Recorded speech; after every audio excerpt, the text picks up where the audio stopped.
I arrived at my parents' house for Christmas dinner carrying a simple fruit basket, the kind you pick up at the grocery store for $20. My sister Rebecca pulled up in her leased BMW at the same time, her trunk filled with elaborately wrapped presents that probably cost more than my monthly grocery budget. "Oh, Emma," she said, eyeing my modest contribution. "Still keeping it simple, I see." I smiled and didn't respond. Rebecca had always been the golden child. Married to a corporate lawyer, living in a house with a 3-car garage, president of her neighborhood HOA. I was the family's question mark, the one who never quite figured it out, according to my mother's friends. Inside, the house smelled like roasted turkey and my aunt's famous sweet potato casserole. My extended family had already gathered: aunts, uncles, cousins, my brother Marcus and his wife Jennifer. The conversation stopped when I walked in. "Emma, so glad you could make it," my mother said, her tone suggesting she was mildly surprised I'd shown up. "We weren't sure if you'd be too busy with your projects." "Wouldn't miss it, Mom," I said, setting the fruit basket on the counter next to Rebecca's tower of gifts.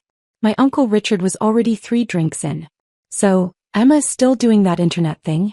What do you call it again?" "E-commerce," I said quietly. Right. Selling stuff online. My neighbor does that too. Makes a few $100 a month with those crafts." He chuckled. "Good hobby." I took a seat on the couch and accepted the glass of wine my cousin offered. The television was on in the background, playing the local news. Everyone had moved on to discussing Rebecca's latest achievement. She'd been featured in a local magazine as one of the 40 under 40 business professionals. "The photographer took 3 hours to get the perfect shot," Rebecca was saying, showing everyone her phone. "They wanted it just right for the cover." "We're so proud," my father said, beaming. "A cover feature. That's real success." My Aunt Linda turned to me. "And Emma, dear, are you still living in that little apartment downtown?" "I am," I said. "Well, that's fine. Not everyone needs a big house. Very practical for someone with a small income." She patted my hand sympathetically. Dinner was served at 6. We gathered around the extended table my parents only brought out for major holidays. I was seated at the far end between my teenage cousin who spent the entire meal on his phone and Uncle Richard, who had moved on to bourbon. "Thanksgiving turkey, Emma?" my mother asked, her voice carrying down the table. "Or are you doing one of those trendy diets? I know income can be tight when you're self-employed." "Turkey is perfect, Mom." Rebecca, seated in the place of honor next to our father, was holding court about her upcoming vacation to the Maldives. "The resort is exclusive," she explained. "You have to be recommended by an existing member to even book a room." "That's the kind of success we love to see," my father said. "Working hard, climbing the corporate ladder, investing wisely." My brother Marcus chimed in. "Remember when Emma wanted to drop out of her marketing job to pursue entrepreneurship?" He made air quotes. "We all tried to talk sense into her." "I was so worried," my mother said, shaking her head. "A stable job with benefits and she just walked away." "How long has it been now, Emma?" Rebecca asked, her voice dripping with concern. 5 years of this online shop experiment?" 6, I said, cutting into my turkey. 6 years. "Oh honey, don't you think it's time to consider going back to a real career? I could ask Douglas if his firm has any administrative positions opening up." Douglas was Rebecca's husband who had joined us late after an important conference call. He nodded patronizingly. "Happy to help, family. We all have to be realistic about our limitations." I took a sip of water and said nothing. The meal continued with various family members sharing their accomplishments. Marcus had gotten another promotion. Jennifer had been elected to the school board. My cousin had made the dean's list. Every few minutes, someone would glance at me with what they probably thought was kindness, but looked a lot like pity. "It's important to know when to quit," Uncle Richard said loudly, pointing his fork at me. "Chasing dreams is fine when you're young, but at some point you need to accept reality. Get a steady paycheck. Build a retirement fund. Be responsible." "Emma has always been a dreamer," my Aunt Linda added. "Remember when she was little? Always making up stories, living in fantasy worlds. Some people never grow out of that." After dinner, we moved to the living room for dessert and coffee. The television was still on, now showing the evening news. My mother had made her famous apple pie, And Rebecca was describing her new kitchen renovation that cost more than most people's annual salary. Marble countertops from Italy, she was saying. The installer said they were the finest he'd ever worked with. Of course, you have to invest in quality when you have the means. I accepted a small slice of pie and sat in the corner armchair, the one that was slightly worn and faced away from most of the family circle. Emma, sweetie, my mother said, have you thought about taking some business classes? Maybe learn some real skills? I worry about you living paycheck to paycheck at your age. I'm doing fine, Mom. Fine isn't good enough, my father interjected. You're 34 years old. You should be established by now. Look at your sister. House, car, investments, respect in the community. That's what success looks like. Rebecca smiled modestly. I've worked very hard. Made smart choices. Followed a proven path. Exactly, Douglas said. The proven path. Not these get-rich-quick internet schemes. My cousin's wife, Amanda, spoke up. I read an article about online businesses. Most of them fail within the first year. The ones that survive barely make minimum wage when you calculate the hours worked. That's what I've been saying, my mother said, her voice rising with frustration. Emma, you're wasting your prime earning years. Think about your future. You have no retirement savings, no property, no security. Uncle Richard raised his glass. Here's what I think, and Emma, I say this with love. You need to stop playing entrepreneur and get serious about life. This isn't a game. Several family members murmured in agreement. I set down my pie plate, barely touched. The room felt smaller, the walls closing in with their concern and judgment and absolute certainty that they understood my life better than I did. Playing entrepreneur with your little online shop, Rebecca said, laughing. I'm sorry, but that's exactly what it is. Playing pretend. We're all too polite to say it directly, but someone needs to. For your own good. The room fell silent for a moment. Then my Aunt Linda spoke gently. We love you, Emma. That's why this is so hard to watch. You're too old to be playing these games. Games, my father repeated. That's the perfect word for it. While everyone else is building real careers, real wealth, real legacies, you're playing. My mother's eyes were actually glistening with tears. I lie awake at night worrying about you. What happens when you're 50, 60? Still in that little apartment, still pretending to run a business, with nothing to show for your life. Marcus leaned forward. Look, sis, we're staging an intervention here because we care. You need to hear the truth. This fantasy you're living? It's not sustainable. It's not real. You need to wake up and join the adult world. I took a slow breath and reached for my coffee. My hand was steady. I mean, what do you even sell? Jennifer asked. I've never even seen your website. Because there probably isn't one, Douglas said with a condescending chuckle. Or if there is, it's one of those sad little Etsy shops with 3 items and no sales. The television had moved from news to the evening programming schedule. A commercial was playing, something about holiday shopping deals. Rebecca stood up to cut herself another slice of pie. Emma, I'm going to be very direct because I'm your sister and I love you. You're embarrassing yourself. You're embarrassing this family. Every time someone asks what you do, we have to make excuses. Oh, Emma's trying to start a business. Emma's exploring entrepreneurship. It's humiliating. Humiliating, my mother echoed. When Patricia asked me at book club what my daughters were doing, I could brag about Rebecca's magazine cover and her beautiful home. But I had to say you were working on some online projects. I could see the pity in her eyes. My father set down his coffee cup with more force than necessary.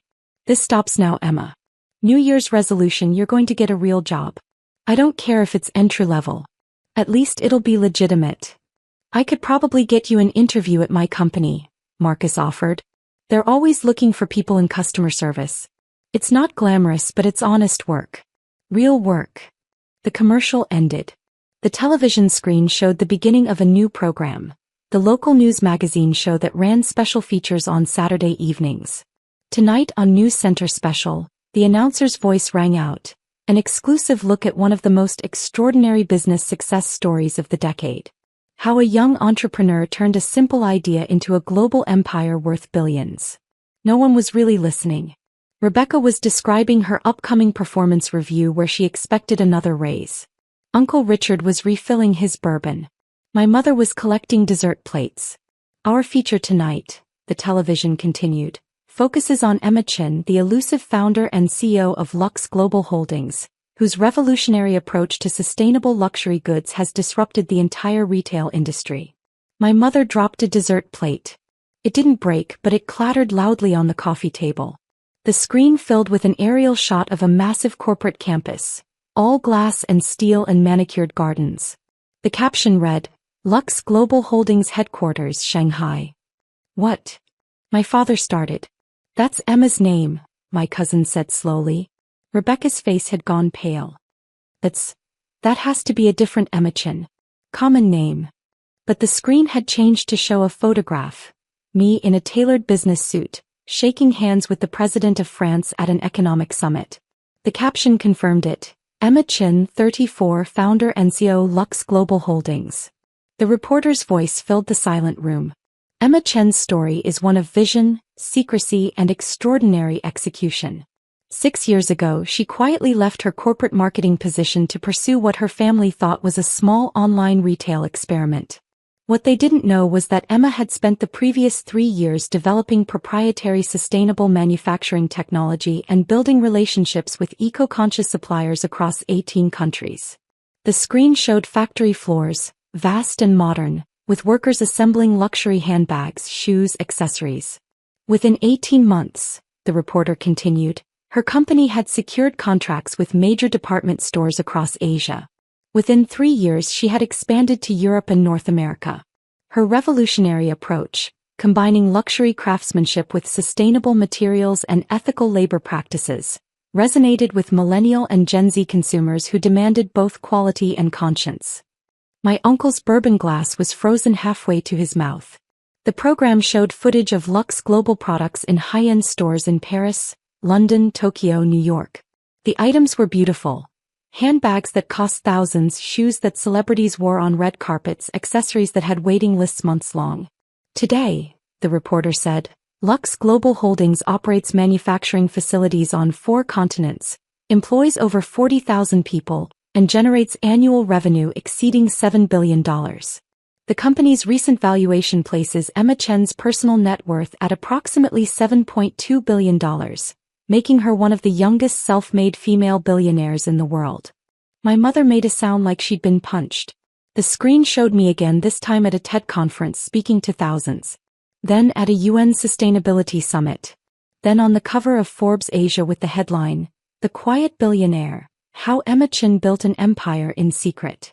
Chin is famously private, the reporter explained. She rarely gives interviews, avoids social media, and has never publicly disclosed her wealth to friends or family. Those closest to her had no idea of the magnitude of her success. Rebecca's mouth was opening and closing like a fish. Tonight's special will take you inside Emma Chin's empire, the announcer said. We'll tour her facilities, speak with her executive team, and explore how she managed to build a multi-billion-dollar global company while maintaining almost complete anonymity in her personal life. That's tonight at 9, right here on News Center Special. The program cut to commercial. The silence in the room was absolute. Then everyone started talking at once. That can't be real. The same Emma Chin. $7 billion. This is our Emma. My father stood up, his face red. Emma. Is this true? Is this real? I set down my coffee cup carefully. Yes. You own. My mother couldn't finish the sentence. Lux Global Holdings, I said quietly. Yes. Marcus had his phone out, frantically Googling. Oh my God. It's all true. Emma, you're on the Forbes billionaire list. Number 847 globally. Your worth. It says here $7.2 billion. Rebecca had gone from pale to bright red. You sat here and let us. Mock me? I said gently. Yes. Douglas was scrolling through his phone, his hands shaking. Lux Global just announced a new sustainable fashion initiative with the European Union. Grant funding of €200 million. Emma, you met with the EU Commissioner last month. I did, I confirmed. My Aunt Linda was crying. Actual tears. We thought you were poor. We thought you were failing. I know. Uncle Richard drained his bourbon in one gulp. That apartment you live in. Why would you live in a regular apartment if you're worth billions? I like the apartment, I said. It's comfortable. Close to my favorite coffee shop. My mother sat down heavily. The fruit basket. You brought a $20 fruit basket when you're worth $7 billion. I like fruit baskets, I said. The television commercial ended and the news anchor returned. Just a reminder. Our exclusive special on billionaire entrepreneur Emma Chen airs tonight at 9. We'll have unprecedented access to her corporate empire, including interviews with her executive team and a rare sit-down with Chen herself. Stay tuned. My father's voice was barely a whisper. You gave us an interview. You gave the news an interview, but you never told your own family. They asked questions about business, I said. You asked questions about why I was wasting my life. Rebecca stood up abruptly, knocking over her wine glass. Red wine spread across my mother's white tablecloth like blood. This is insane. This is absolutely insane. You're telling me that for 6 years, while we all pitied you, while we tried to help you, while we worried about you, you were secretly a billionaire.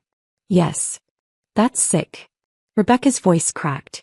That's genuinely sick, Emma. What kind of person does that?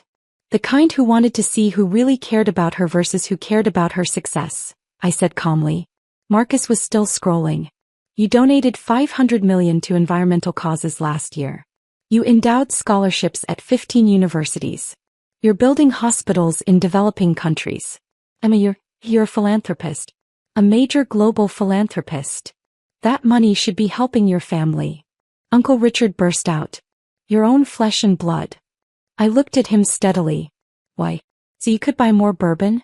So Rebecca could renovate her kitchen with even more expensive marble.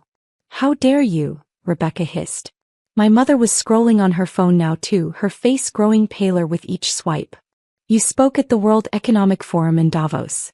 You had dinner with heads of state. You own properties in 12 countries. Emma, you own an island. 2 islands, I corrected. The second one is smaller. I use it for marine conservation research.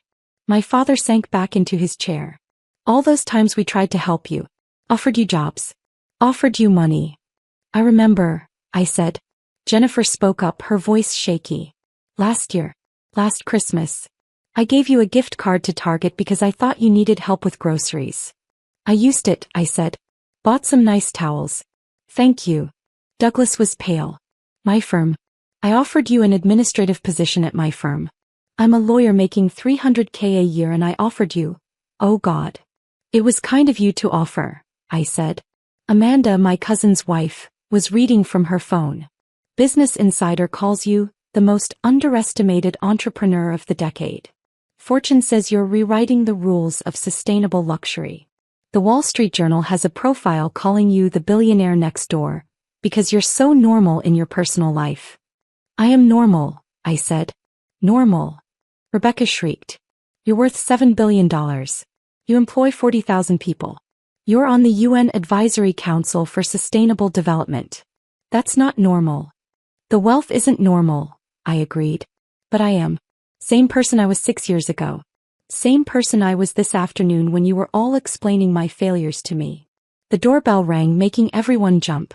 My mother, moving like she was in a dream, went to answer it. She returned followed by a man and woman in professional attire, carrying expensive-looking camera equipment. Miss Chin, the woman said, smiling at me. I'm Sarah Winters from News Center. We spoke last week about getting some B-roll footage of you in a casual family setting for tonight's special. I hope this is still a good time. The room erupted. You planned this, my father said. The news crew knew, my mother added. I stood up. I told them I'd be with family for Christmas.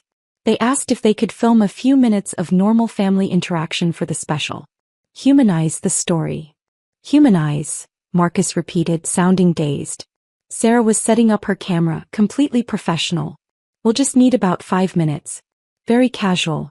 Just Emma with her family, showing that despite her incredible success, she values her roots and maintains close family connections. The irony was so thick you could cut it with a knife. We can't, Rebecca said, panicking. We can't be on camera. Not now. Not after. After spending the last 3 hours telling me I was a failure? I suggested. Douglas had his lawyer face on, calculating. Emma, perhaps we should discuss. Miss Chin, Sarah interrupted, we're on a tight schedule. The special airs in 3 hours and we still need to edit. Could we get started? I looked around the room. My family stared back at me, shocked, horrified, calculating, ashamed. Actually, I said, I don't think this is the right setting after all. My family seems to be processing some unexpected news. Sarah glanced around, reading the room with a journalist's sharp eye. I understand. Should we reschedule? No need, I said.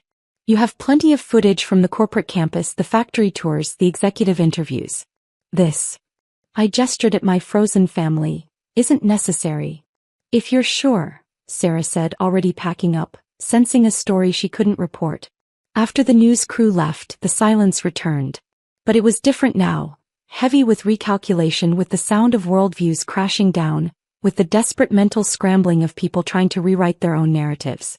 My mother spoke first, her voice artificially bright. Well, this is wonderful news. Emma, sweetheart, why don't we all sit down and you can tell us about your business?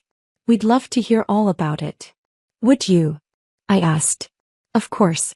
We're your family. We've always supported you. I smiled sadly. 3 hours ago, you said I was embarrassing the family. I didn't mean, my mother started. You did mean it, I said gently. You all meant it. Every word.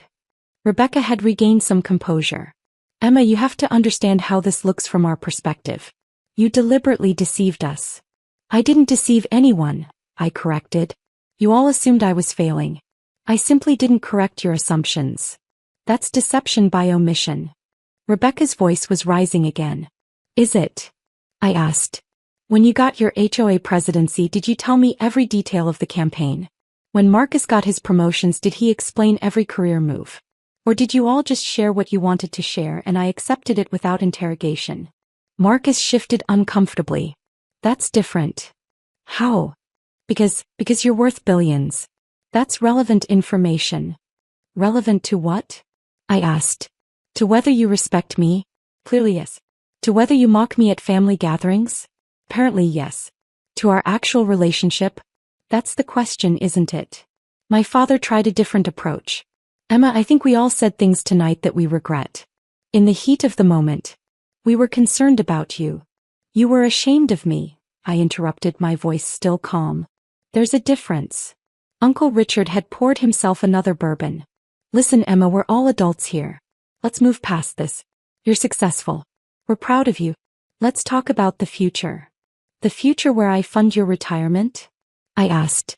Or Rebecca's next vacation. Or Marcus's kids' college tuition. We're family, my Aunt Linda said, tears still streaming. Family helps each other. You're right, I said. Family does help each other. When I was starting my business, did anyone offer to help? Not with money, with time, with interest, with basic respect. Silence. I ate Thanksgiving dinner every year at the far end of the table, I continued. I listened to lectures about my failures. I accepted pity and condescension and outright mockery. And I did it quietly because I wanted to know something. Know what? Jennifer asked softly. Who you all really were, I said. Whether any of you loved me for me or whether you only love success. My mother's face crumpled. That's not fair. Isn't it?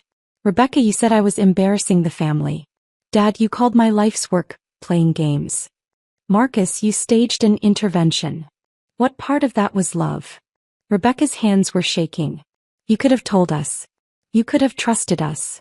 With what? My success. What? So you could claim credit for supporting me? So you could ask for money? So you could brag to your friends? That's cruel, Rebecca whispered. Is it crueler than laughing at someone's dreams? I asked. Crueler than assuming someone is failing without ever asking? Crueler than offering pity instead of pride? Douglas cleared his throat. Emma, from a legal perspective. I have excellent lawyers, Douglas, I said. Among the best in the world. If you're about to offer your services, I'm not interested. His face reddened. My phone buzzed. I glanced at it. A message from my executive assistant. The news special is starting, I said. If you want to watch it, you're welcome to stay. If not, I'm leaving after it's over. No one moved. I turned up the volume on the television. The news center special logo appeared, followed by dramatic music and sweeping shots of my corporate headquarters. For the next hour, my family sat in stunned silence as the program revealed the full scope of my empire. The factories that employed thousands. The sustainable practices that had won international awards. The charitable foundation I'd started that had donated over $1 billion to environmental and educational causes. The partnerships with governments and NGOs. The innovation labs developing new materials. The employee programs that offered full healthcare, education benefits, and profit sharing. They showed footage of me speaking at conferences, touring facilities, meeting with world leaders. They interviewed my executive team. Impressive people with Harvard and Oxford degrees who spoke about my vision and leadership with genuine respect. They covered my personal life delicately. The modest apartment, the lack of social media, the quiet lifestyle.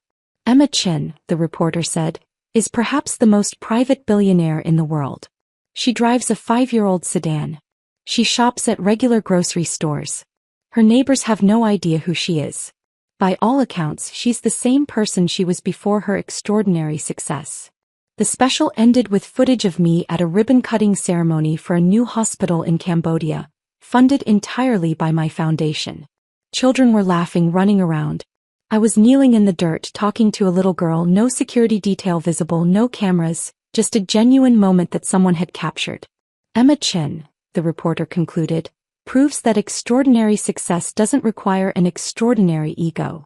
In an age of influencers and self-promotion, she's built an empire in silence. And perhaps that's the most remarkable thing about her story. The credits rolled. The room remained silent for a long moment. Then my mother spoke, her voice broken. You built a hospital. 12 hospitals, I corrected quietly. So far. And you never told us, my father said. You never asked, I replied. In 6 years, not one of you ever asked me a single genuine question about my business. You all assumed, mocked, and moved on. Rebecca was crying now. I called your work playing pretend. You did. I'm so sorry. Are you sorry for what you said or sorry that you were wrong? I asked. She didn't answer. I stood up. I'm going to go now. Emma, wait, my mother said, standing. Please. We need to talk about this. As a family. A family. I looked around the room. Is that what this is? Because for 6 years I felt like an outsider at these gatherings. The disappointing daughter. The failed entrepreneur. The one you all pitied. We didn't understand, my Aunt Linda said. You didn't try to understand, I corrected. There's a difference. Marcus stood up. What do you want from us, Emma? Groveling. We messed up. We're sorry. What else can we say? Nothing, I said. There's nothing to say. You all revealed exactly who you are. Success matters to you more than character. Wealth matters more than kindness. Status matters more than substance. That's not true, my father protested. Then why, I said slowly, did not a single person in this room defend me tonight? Before the news special, when everyone was attacking me, mocking me, staging interventions, where was the unconditional love? Where was the "we support you regardless"? Where was the basic human respect? No one answered. I picked up my coat. I'm going to keep living my life exactly as I have been. Same apartment. Same routines. Same privacy. The only difference is that now you know. And you have to live with how you treated me when you thought I was nobody. You're not nobody, my mother said desperately. You're my daughter. Then act like it, I said. Not because I'm successful. Not because I'm on television. But because I'm a human being who deserved basic respect all along. I walked to the door. Emma, Rebecca called out. What happens now? With us. I paused, my hand on the doorknob. That's up to you. You can continue treating success as the only thing that matters. Or you can take a hard look at why you treated a family member so poorly for so long. Either way, it's your choice. Will we see you again? My mother asked, her voice small. I don't know, I said honestly. I need some time to think about whether I want to keep subjecting myself to judgment and mockery. Even billionaires have feelings, Mom. Maybe especially billionaires who remember what it felt like to be treated like a failure by the people who were supposed to love them most. I opened the door. The cold December air rushed in. Merry Christmas, I said, and then I left. Behind me, I heard my mother start to sob. I heard my father trying to comfort her. I heard Rebecca saying something about calling me tomorrow, about fixing this, about family. But I just walked to my car, my modest 5-year-old sedan that was paid for in cash but had never impressed anyone, and drove away. My phone started buzzing before I even reached the highway. Texts from family members. Calls coming through. I silenced it all. Instead, I called my executive assistant. "Hi, David," I said. "Did the news special air well?" "Perfectly," he said. "We're already seeing upticks in brand interest. The PR team is fielding interview requests from major outlets. It's exactly what we hoped for." "Good," I said. "And the Q1 expansion plans?" "Ready for your review Monday morning. The Tokyo facility is ahead of schedule. The Mumbai partnership agreements are finalized. We're projecting 18% growth." "Excellent work." I hung up and drove through the quiet streets. Christmas lights twinkled in windows. Families gathered in warm homes. Normal people living normal lives, probably not thinking about billion-dollar empires or family betrayals or the price of success. My phone buzzed again. This time I looked. A text from Rebecca. "Please call me. I'm so sorry. I don't know what to say. I was horrible. Please let me apologize properly." Another from Marcus. "I was wrong about everything. Can we talk?" One from my mother. "I love you. I'm sorry. Please forgive us." Even one from Uncle Richard. "You were right about the bourbon comment. I'm sorry." I put the phone away. They were sorry now. Now that they knew. Now that the numbers were real. Now that they'd seen me on television shaking hands with presidents and building hospitals and employing thousands. But would they have been sorry if I'd remained what they thought I was? A failed entrepreneur in a small apartment with a modest online shop? I already knew the answer. The city lights faded behind me as I drove toward my quiet apartment, my simple life, my private empire that had never needed their validation and certainly didn't need their belated respect. Tomorrow I would wake up and run a $7.2 billion company. I would make decisions affecting 40,000 employees across 4 continents. I would review charitable donations and expansion plans and sustainability initiatives. And I would do it all without the burden of family expectations, without the weight of their judgment, without the desperate need to prove anything to people who had already proven they valued success over substance. The road stretched out ahead of me, dark and quiet and full of possibility. And for the first time in 6 years I felt completely, perfectly free.